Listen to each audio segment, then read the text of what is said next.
কুফর করা সবচেয়ে বড় খেয়ানতের একটা, অঙ্গ প্রত্যঙ্গ দিয়ে পাপ করা এটা খেয়ানত, চোখ চুরি করে হারামের দিকে দেখা এটা খেয়ানত, লজ্জাস্থান এটা আমানত, হাত আমানত, পেট আমানত, পা আমানত, কান আমানত, চোখ আমানত, এগুলো দিয়ে গুনাহ করা এটা খেয়ানত, ওয়াদা ভঙ্গ করা এটা খেয়ানত, অন্যায়ের পক্ষপাতিত্ব করা এটা খেয়ানত, অযোগ্য ব্যক্তিকে নেতৃত্বের আসনে বসিয়ে দেওয়া এটা খেয়ানত, কোন ব্যক্তিকে ভুল পরামর্শ দেওয়া এটা খেয়ানত, মিথ্যা কথা বলা এটা খেয়ানত, স্বামী স্ত্রীর গোপন কথা বাহিরে বলা এটা খেয়ানত।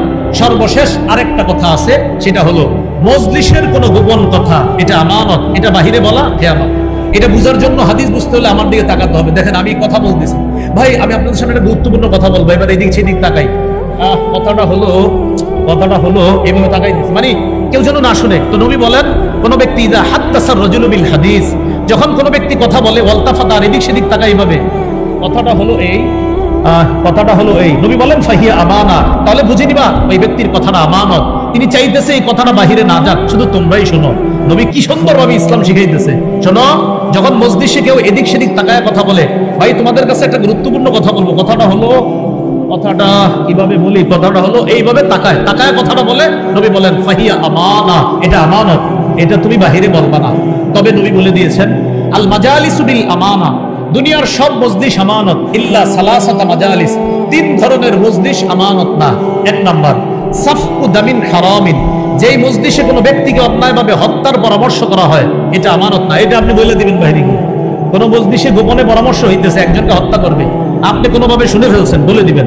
দুই নাম্বার আও ফারজুন হারামুন, কোন মজলিসে গোপনে পরামর্শ হচ্ছে একজন নারীর সম্মানহানি করা হবে, একজন নারীর সাথে অবৈধ কোনো সম্পর্ক স্থাপন করা হবে, এই আলোচনা হচ্ছে, এইগুলো আপনি বাইরে গিয়ে বলে দিবেন। তিন নাম্বার আও ইকতিতাউ মালিন বিগাইরি হাক্কিন, মজলিসে গোপনে পরামর্শ হচ্ছে ডাকাতি করবে, ছিনতাই করবে, চুরি করবে, আলোচনা হইতেছে, শোনো ডাকাতিটা এইভাবে করবো, তুমি ওই মাথায় থাকবা, আমি ওই মাথায়, অমুকে ওই মাথায়, এইভাবে ডাকাতির প্ল্যান হচ্ছে, আপনি এটা শুনে ফেলছেন, নবী বলেন এটা আমানত না, এটা তুমি বাহিরে গিয়ে বলে দিবা। তাহলে এখান থেকে বুঝলাম অন্যায় কোনো কথা মজলিসের মধ্যে হওয়া, যেটা মুসলমানের হক নষ্ট করা হয়, সেই কথা বাহিরে বলে দেওয়া এটা খেয়ানত হবে না, এটা আমানতের খেয়ানত হবে না। আল্লাহ আমাদের সকলকে যে কথাগুলো বললাম মনে রাখার তৌফিক দান করেন। এবার আমি আধা মিনিটে পুরো 14টা বলে দিচ্ছি, দেখেন তো আপনাদের মনে আসে কিনা। এক, সন্দেহ ছাড়া আল্লাহ আর তার রাসূলকে বিশ্বাস করা। দুই, আল্লাহর রাস্তায় জানমাল নিয়ে জিহাদ করা। তিন, জিকির করলে আপনার অন্তর ভীত সন্ত্রস্ত হওয়া। চার, কোরআন তেলাওয়াত করলে ঈমান বেড়ে যাওয়া। পাঁচ, রবের উপর ভরসা করা।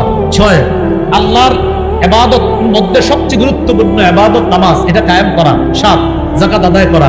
আট, মুমিন একজন আরেকজনের অভিভাবক। নয়, সৎ কাজের আদেশ করবে। 10, অসৎ কাজের নিষেধ করবে। 11, আল্লাহ আর তার রাসূলের আনুগত্য করবে। 12, মুমিন যখন আল্লাহর কোরআন আর হাদিস অনুযায়ী ফয়সালা শুনবে, তখন মুমিন যেন কি বলবে, শুনলাম, মেনে নিলাম।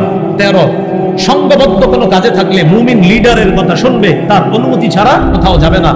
14, মুমিন আমানতদার হবে, আর আমানতের ব্যাপারে অনেকগুলা কথা আমরা জানলাম। আল্লাহ আমাদের সকলকে আমানতের প্রতিটা অংশ যেন আমরা সুন্দরভাবে রক্ষা করতে পারি, আল্লাহ তৌফিক দান করেন। এক ভাই একটা ঘোষণা দিতে বলছে, আমার একটা সংকলন আছে মিম্বরের আমানত, এক ভাই এখানে নিয়ে আসছে 1 থেকে 10 খণ্ড কিতাব, আমানতের অংশগুলা যেগুলো একটা খণ্ডে আছে, এই মুহূর্তে আমার মনে পড়তেছে না কোন খণ্ডে, সম্ভবত 3য় খণ্ডে হবে আমানতের অংশের আলোচনাটা, সম্ভবত মিম্বরের আমানত 1 থেকে 10 খণ্ড।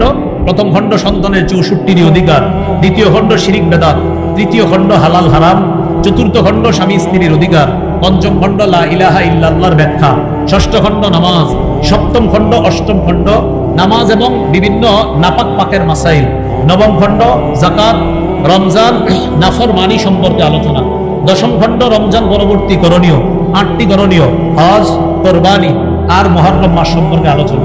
এক ভাই এখানে নিয়ে আসছে, আমাকে বলছে বলে দেওয়ার জন্য বলে দিলাম, যাদের প্রয়োজন হয় তার থেকে সংগ্রহ করে নিতে পারেন। মিম্বরের আমানত, উনি এই মুহূর্তে কোথায় আছে